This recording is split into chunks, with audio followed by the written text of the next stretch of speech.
अल्लाह ताला फरमा रहे हैं वो अस्सिर्रु क़ौलकुम अव इजहरू बिही इन्नहु अलीमुम बिज़ातिस सुदूर, और तुम अपनी बात छुपा कर करो या जोर से करो, सब उसके इल्म में है। क्यों? क्योंकि वो दिलों तक की बातों का पूरा इल्म रखने वाला है। मुझे बताओ, अगर तुम इस बात को समझ जाओ, अगर इस बात की गहराइयों में तुम चले जाओ और इस बात का यकीन कर लो कि तुम्हारा रब तुम्हारी छोटी छोटी बातें भी सुन रहा है, तुम्हारा रब तुम्हारी लाउड वॉइस भी सुन रहा है, तुम्हारा रब तुम्हारे दिल के डिजायर्स, तुम्हारे दिल की फीलिंग्स, तुम्हारे दिल के थॉट्स, तुम्हारे दिल के राजों से भी वाकिफ है, तो क्या ये बात तुम्हें बदलने के लिए काफी नहीं होगी? तुम सोच सोच कर बोलना शुरू नहीं कर दोगे? जब तुम्हें ये पता चलेगा कि दुनिया का मालिक मेरे अल्फाज पर गौर किए हुआ है, जब तुम्हें ये पता चलेगा कि दुनिया का खालिक और मोस्ट सुपर पावर ज़ात मेरे दिल के इरादों से वाकिफ़ है, तो तेरे दिल में गलत इरादे आ सकते हैं, तेरे दिल में गुनाहों के ख्याल आ सकते हैं, तेरा दिल शैतान का गुलाम बन सकता है, तेरे दिल में दुनिया आ सकती है? नहीं आ सकती। अगर तू इस बात पे यकीन कर ले, कंडीशन ये है। अगर यकीन नहीं करेगा तो कोई बात नहीं, तेरा नुकसान। फिर क्या होगा? ज्यादा से ज्यादा तुम्हारा दिल बागी हो जाएगा, ज्यादा से ज्यादा तुम्हारा दिल दुनिया से लग जाएगा, ज्यादा से ज्यादा तुम क्या करोगे? किसी से मोहब्बत कर लोगे, ज्यादा से ज्यादा क्या करोगे? किसी को आई लव यू बोल दोगे, ज्यादा से ज्यादा क्या करोगे? किसी की इज्जत उतार दोगे, ज्यादा से ज्यादा कितनी बड़ी गुनाह कर लोगे? किसी का घर उजाड़ दोगे, किसी को मार दोगे, किसी का कत्ल कर दोगे, किसी का सर फाड़ दोगे, 2 दफा नहीं 10 दफा जिना कर लोगे, 2 दफा नहीं 10 दफा चोरियां कर लोगे, 2 दफा नहीं 10 दफा बेहयाई के कामों के करीब चले जाओगे। और क्या करोगे? कितना करोगे? आखिर मौत है, मर जाओगे, फिर कुछ नहीं, बेबस। लोग तुम्हारी मैयत पे रो रहे होंगे और तुम्हें दूसरे जहानों में ले जाया जाएगा। अगर तुम्हारा दिल अल्लाह की याद से गाफिल रहा, अगर तुम्हारे दिल में अल्लाह का शौक ना पैदा हुआ इस दुनिया की जिंदगी में, तो इंतजार करना फिर ऐसे वक्त का कि जिस वक्त में तुम्हें फरिश्ते नजर आएंगे, लेकिन इनके हाथों में इतने बड़े बड़े हथियार होंगे ना कि तुम समझ जाओगे कि अब ये मेरे साथ क्या करने वाले हैं। मैं डरा नहीं रहा, हकीकत बता रहा हूं। यकीन करो, अगर मेरे अमाल भी गंदे और घिनौने हैं ना, खुदा की कसम, मेरी मौत का टेस्ट वैसा ही होगा कि जैसे मेरे अमाल होंगे। सिंपल सा क्राइटेरिया, अच्छा करोगे अच्छा निजाम, बुरा करोगे बुरे निजाम। अब गौर कर लो कि तुम क्या कर रहे हो, अब गौर कर लो कि तुम्हारा दिल अल्लाह के लिए कितना तड़पता है और तुम्हारा दिल दुनिया के लिए कितना तड़पता है। अब गौर कर लो कि तुम्हारा दिल, तुम्हारे पास अल्लाह के लिए टाइम कितना है और लोगों के लिए कितना टाइम है। तो अगर तुम इस नतीजे पर पहुंचो कि तुम्हारी जिंदगी की प्रायोरिटी अल्लाह है, अल्लाह ज्यादा है, अल्लाह ज्यादा मैटर करता है, अल्लाह सबसे फर्स्ट है, कॉन्ग्रेचुलेशन कॉन्ग्रेचुलेशन। तुम दुआएं किया करो अल्लाह से, तुम्हारी दुआएं रद्द नहीं होंगी। तुम मेहनत जारी रखो, तुमने पा लिया अल्लाह को, तुम कामयाब हो गए हो, अपने आप को कामयाब समझना शुरू कर दो। बट अगर तुम्हारे दिल में अल्लाह को राजी करने के जज्बे नहीं है, अगर तुम्हारे दिल में गाड़ी धन दौलत इज्जत शोहरत की तो वैल्यूज है, लेकिन तुम्हारे रब की नाराजगी और उसको राजी करने की कोशिश तक नहीं है, सोच तक नहीं है, सो ब्रो मैं तुम्हें दावत देता हूं एक फिक्र की। बहुत गंदी जिंदगी जी रहे हो तुम, बहुत गफलत में जी रहे हो तुम, क्योंकि तुम्हारी दौलत धन दुनिया ये सब चीजें तुम्हें तोड़ेगी, तुमसे बेवफाई करेगी। तुम्हारी औलाद मुमकिन है तुम्हारी नाफरमान बन जाए, तुम्हारी गाड़ी मुमकिन है एक्सीडेंट हो जाए, तुम्हारा घर जमीन के हल्के से सिरकने से हो सकता है गिर जाए, तुम्हारी सारी दौलतें हो सकता है एन मुमकिन है तुम्हारी आंखों के सामने जाया हो जाए। या चलो अगर जाया नहीं होती फायदा उठा लोगे, लेकिन कितना? 100 सालों तक। 100 सालों के बाद जब मौत के फरिश्ते तुम्हें लेने आएंगे तो हसरत तो होगी ना, तब तो तुम खुद को ये समझा दोगे ना, तब तो तुम्हें ये पक्का हो जाएगा ना कि हाँ यार मैं अपनी कमाई हुई दौलतों को छोड़ के जा रहा हूँ। कहाँ जा रहा हूँ पता नहीं, क्या होगा पता नहीं, कंफ्यूज मौत मरोगे। तो इसलिए कहता हूँ कि यार अपनी जिंदगी को ज़ाया होने से बचा लो। अपने दिल को समझाओ यार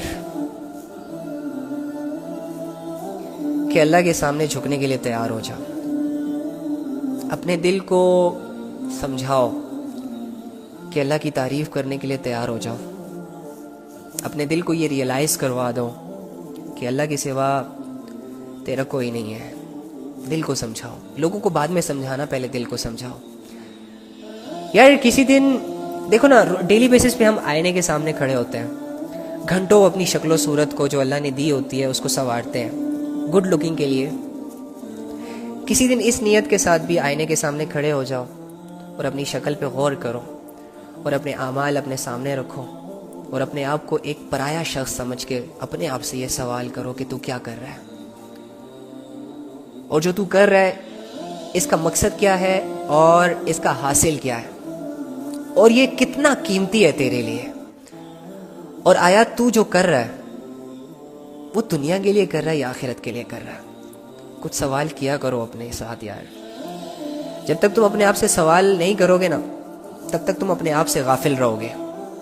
तुम्हें लोगों की प्रॉब्लम्स, लोगों की सॉल्यूशंस हल करने के तरीके आएंगे, लेकिन तुमने अपनी ज़िंदगी को कैसे सुधारना है, तुम्हें ये हुनर कभी नहीं आएगा।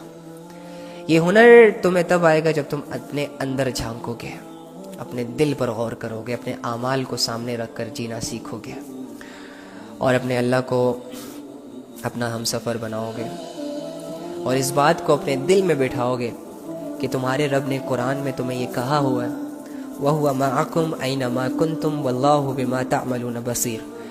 इस आयत को जब तक तुम ज़बान से बोलोगे नहीं, दिल से याद नहीं करोगे, तब तक अल्लाह का तसव्वुर मुश्किल है कि तुम्हारे साथ जुड़ जाए। लेकिन अगर इस आयत को तुमने डीपली जज कर लिया, यकीन कर लिया, तो तू अपने आप को अकेला समझना छोड़ देगा। तू तन्हाइयों में डरेगा। आज तू तन्हाइयों में नहीं डरता और इसकी दलील ये है कि तू जब जब तन्हा हुआ तूने तब तब अपने इस्लाम की धज्जियां उड़ाई। इसका सबूत ये है कि तू जब जब अकेला हुआ, जब जब तेरे कमरे में लाइट्स ऑफ हुई, तू तब तब मोबाइलों में बेहयाइयों की तरफ इन्वॉल्व हुआ। लेकिन अगर तू इस आयत को सीख ले, सुन ले और यकीन कर ले, तो तू अपने आप को चलते फिरते, उठते बैठते, कहीं पे भी अकेला समझना भूल जाएगा। वहुवा माअकुम ऐनमा कुंतुम वल्लाहु बिमा तअमलून बसीर। हाय हाय हाय हाय हाय। अल्लाह फरमाते हैं मैं तेरे साथ हूँ, तू जहाँ कहीं भी है, जहाँ कहीं भी है, तू जहाँ जहाँ जाता है मैं तेरे साथ साथ चलता हूँ। तू जहाँ कहीं भी होता है मेरी तुझ पे नजर होती है, मैं तेरे साथ होता हूँ, बिल्कुल तेरे साथ। जैगुलर वेन के भी करीब हूँ, तेरे इल्म के भी करीब हूँ, तेरी बातों के भी करीब हूँ, तेरी सोच के भी करीब हूँ, तेरे जिस्म के भी करीब हूँ, तेरे आमाल के भी करीब हूँ। मैं तेरे साथ हूं, तू जहां कहीं भी है। और मैं उन चीजों को देखता हूं, उन आमाल को देखता हूं जो तुम करते हो। सोचो, जिना करते हुए अगर मुझे ये आयत याद आ जाए, क्या मेरी इतनी औकात है कि मैं अल्लाह के सामने जिना करूं? अगर मेरा दिल ये मान ले कि मैं अकेला नहीं हूं, मेरे साथ मेरा अल्लाह है यार, और ये जो दुनिया जिस तरह मुझे दिखाई दे रही है ना, ये अल्लाह को भी ऐसे ही दिखाई दे रही है। और ये जो मेरे अंदर चल रहा है ना, जिसका इल्म मुझे होता है, किसी दूसरे बंदे को नहीं होता, तो ये अल्लाह को भी ऐसे ही सब कुछ नजर आ रहा होता है। तुम सोच क्या रहे हो, तुम करना क्या चाह रहे हो, तुम्हारे इरादे क्या हैं। जब तुम अपने दिल को ये समझा दोगे, इतनी मेहनत अपने ऊपर कर लोगे कि मेरा अल्लाह मुझे देख रहा है, मेरा अल्लाह मेरे साथ है, मेरा अल्लाह मेरे हर काम को देख रहा है, और दिल में अल्लाह की वैल्यूज भी होंगी, अल्लाह की मोहब्बत भी होगी, अल्लाह की मुआरफत भी होगी, तो तू कैसे गुनाह करेगा? फिर मजबूर होके भी गुनाह नहीं कर सकता। फिर कैसे कोई गफलत कर सकेगा तू? एनी हाउ, इंसान रब से जितना दूर होता है उतना दुनिया के करीब होता है, और इंसान अल्लाह से जितना करीब होता है, अल्लाह रब्बुल इज़्ज़त उसे उतना ही इस धोखे से दूर कर देते हैं। तो याद रखना, दुनिया में अगर तुम मिलियंस बिलियन ट्रिलियन भी कमा लो, अपने आप को कामयाब मत कहना। दुनिया में अगर तुम्हारे 10 घर भी है और 10 घरों से अच्छा खासा तुम्हें रेंट भी मिल रहा है, तो खुश मत होना। अगर तुम्हारी 20 गाड़ियां हैं और लोग तुम्हारी 20 गाड़ियों की वजह से तुम्हारे लिए तालियां बजाते हैं, तुम्हारे गाड़ियों की वीडियोस रिकॉर्ड करके स्टेटस पर लगाते हैं, तो इस चीज से फख्र मत करना, प्राउड मत फील करना इस चीज पर। अगर तुम्हारे मिलियन ट्रिलियन बिलियन फॉलोअर्स हैं और लोग तुम्हारे नंगे जिस्म को देखकर अपनी डिजायर्स को गंदा करते हैं, अपने आमाल को गंदा करते हैं, अपने रब से दूर होते हैं, तो इस चीज को कभी भी मत कहना कि लोगों में मेरी बड़ी वैल्यू है। ये सब धोखा है। तुम्हारी मौत तुमसे तुम्हारी सारी बेहयाइयां छीन लेगी।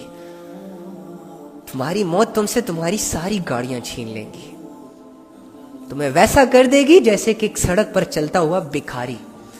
भिखारी भी तुमसे अच्छा होगा उस कंडीशन में, क्योंकि चलो बदन पर उसके कपड़े तो हैं, भले फटे पुराने हैं, गंदे हैं, मैले हैं, लेकिन तुम ऐसी हालत में इस दुनिया से जाओगे कि तुमने जो पहने हुए कपड़े थे ना, लोग वो भी नोच नोच के निकालेंगे और तुम्हारी जेबें पहले खाली की जाएंगी। तुम्हारे बैंक बैलेंस पर पहले से डाके और अपने नाम करवाने और तुम्हारी जायदादें पहले से ही लोग सोचेंगे उसके बारे में कि अपने नाम कैसे करवानी है। हाँ, तुम हो ही भिखारी। तुमने ऐप ही अपने आप को सेलिब्रिटी समझ लिया है, तुमने ऐप ही अपने आप को फिल्म स्टार और मॉडर्न एक्टर समझ लिया है। तुम अपनी हकीकत से मुंह छुपा रहे हो, लेकिन तुम्हारी मौत तुम्हें तुम्हारी असलियत दिखाएगी, तुम्हें बताएगी, तुम्हें तुम्हारी मौत सारे जवाब देगी। बस थोड़ा सा इंतजार करो। ये जितने भी टिकटॉकर्स हैं, जितने भी सेलिब्रिटीज हैं, जितने भी ये नाचने गाने वाले लोग हैं, जितने भी ये million billion trillion followers holder हैं, बस थोड़ा सा सब्र कर ले। आज से पहले जो 100 साल पहले जो एक्टर्स हुआ करते थे, कहां गए? हाँ, 100 साल पहले जो सिंगिंग किया करते थे, उनके गाने कहां गए? गायब हो गए।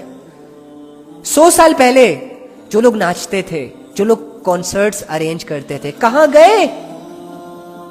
किधर गए? इबरत नहीं हासिल करते, नामो निशान मिट गया। कहां है वो लोग जिनकी आवाज की दुनिया दीवानी थी? आज तो जब उनके सॉन्ग्स भी चलते हैं तो उनकी मौत जब याद आती है तो कहते हैं बंद करो, कब्र में अजाब होगा। अगर यही सोच वो जिंदगी में सोच लेते हैं,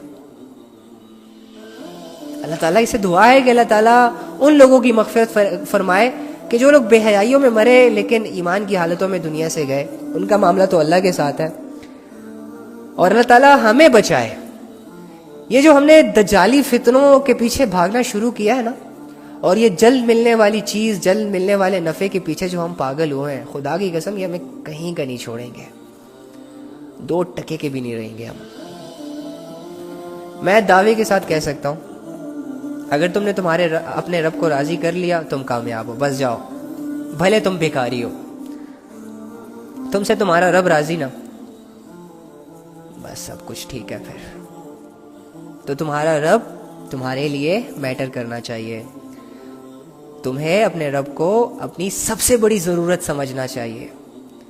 तुम्हें डर आना चाहिए, तुम्हें खौफ आना चाहिए कि कहीं मुझसे मेरा रब मेरे गुनाहों की वजह से रूठ ना जाए, नाराज ना हो जाए। और तुम्हें स्ट्रगल करनी चाहिए अपने रब को राजी करने की। तुम्हें मायूस नहीं होना चाहिए। तुम्हें यह नहीं सोचना चाहिए कि मैं 100 साल का गुनहगार हूं, मैंने 10 दफा जिना किया हुआ है। डजंट मैटर, जो हुआ सो हुआ, भूल जाओ। होना था, हो चुका, बदल नहीं सकते। एक ऑप्शन है तुम्हारे पास, दूसरा कोई ऑप्शन नहीं है। तौबा, आ जाओ तौबा की तरफ। कंफ्यूज मत होना। बीमारी एक नेचुरल चीज है, हो जाता है इंसान, बीमार हो जाता है, लेकिन उसके पास फिर एक ही ऑप्शन बचता है, मेडिसिन। अब अगर ये बीमार ये सोचे कि नहीं यार मुझे मेडिसिन अच्छी नहीं लगती, तो ये बेवकूफ है। इसी तरह अगर एक गुनहगार है और वो तौबा का सोच रहा है, लेकिन साथ में ये भी सोच रहा है कि यार नहीं यार मैं तो बहुत बड़ा गुनहगार हूं, अल्लाह माफ नहीं करेगा। अच्छा ठीक है, अगर अल्लाह माफ नहीं करेगा और तू तौबा नहीं कर रहा है इस सोच है, तो फिर तू क्या करेगा? कौन सा दूसरा ऑप्शन है फिर? तो आजा तौबा की तरफ।